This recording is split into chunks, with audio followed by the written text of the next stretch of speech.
سلام بچه‌ها، خوش اومدید به چنل من نگارم و امروز میخوام چند تا تکنیک بهت بگم که تمام روز خوشبو باشی.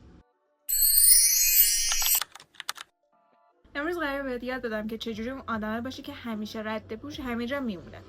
اولین و مهمترین چیزی که وجود داره توی خوشبو بودن اینه که تو باید پوست تمیز باشه که اون عطر یا لوسیون عطری که میزنی یا هر چیزی که عطر داره که به بدن میزنی روی بدنت بمونه. چون اگه پوست تو کثیف باشه، پوست مرده داشته باشه و لایه برداری نشده باشه، اون عطر قرار نیست روی پوست تو بمونه، چون به هر حال اون پوست مرده قرار بریزه و تو طول روز وقتی اون پوستای مرده میریزن تو اون بوی عطر از دست میدی و دیگه بوی عطر نمیدی.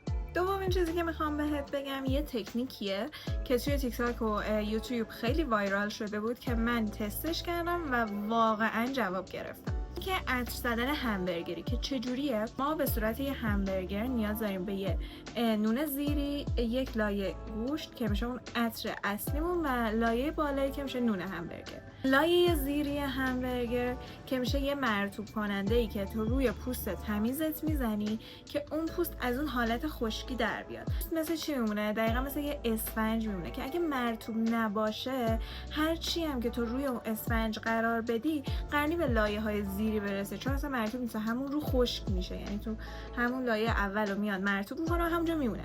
ولی اگه پوستت مرطوب باشه هر چیزی که روی اون مرطوب کننده بزنی قراره تا چند لایه پایین تر بره، چون اون اسفنج خیس شده و اون آب قراره که اون مواد رو بکشه. قسمت وسط همبرگر که میشه گوشت همبرگر، شما باید عطر اصلیتون رو بزنید، یعنی اون جاهایی که مرطوب کننده زدین باید عطر اصلیتون رو بزنید، ولی بهتره که جاهایی بزنید که نقاط گرم بدنه، مثل پشت گوشا، روی این قسمت دست یا روی گردن. ولی اصلا نباید عطر رو از خیلی نزدیک بزنید، چون وقتی عطر رو نزدیک میزنی اینجا خیس میشه و اینجا یه حالت چربی و اینا اصلا خوب نمیشه. از دور عطر رو میزنید تو این قسمت حساس، یا اگرم حس کردید که لازمه میتونید رو کل بدنتون عطر رو اسپری بکنید.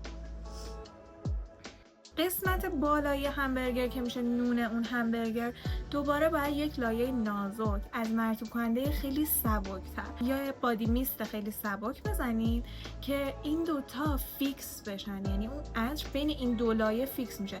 ولی فرق اون نون پایینی و نون بالایی چیه؟ این که مرطوب کننده اول باید سنگین باشه یا متوسط باشه، یعنی مرطوب کنندهش کم نباشه.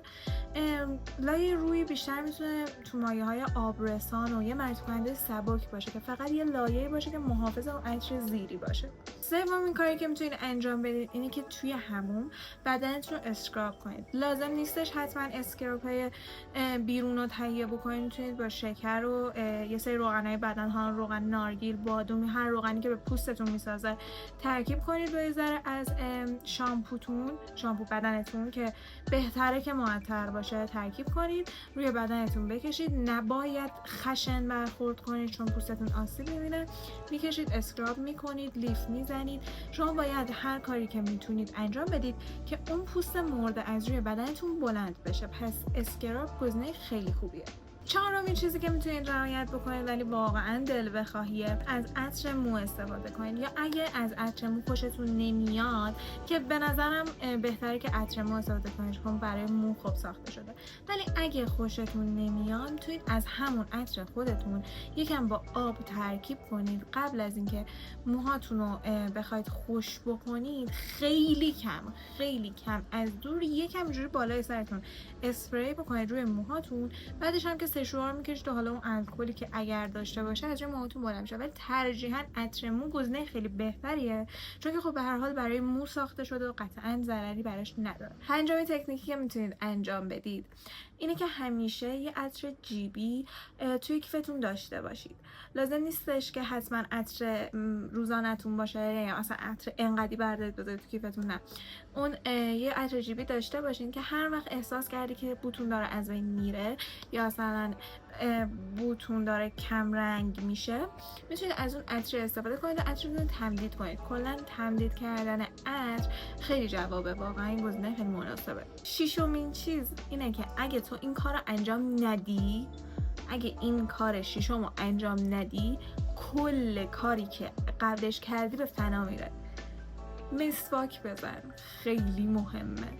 مسواک بزن، خمیر دندون خوب بزن، نخ دندون بزن. این اصلا زیبایی صورت. شما فکر کن زیبا هستی و میخندی، اینجاها جرمه، بوی بد از دهنت داره میاد، یا اگرم میبینی که نمیتونی بوی دهنتو درمان کنی یا مشکلی داره، حتما برو دندون پزشکی. شاید دندون خراب داری، شاید مشکل گوارشی داری. اینا همه باعث میشه که دهنتون بوی بد بگیره و هر چقدرم که بدنتون، موهاتون بوی خوب بده، ظاهر حتی خوبی هم داشته باشید، وقتی با یه نفر میخواید صحبت کنید، ارتباط بگیرید، تموم کارتون، چون که طرف واقعا فراری میشه.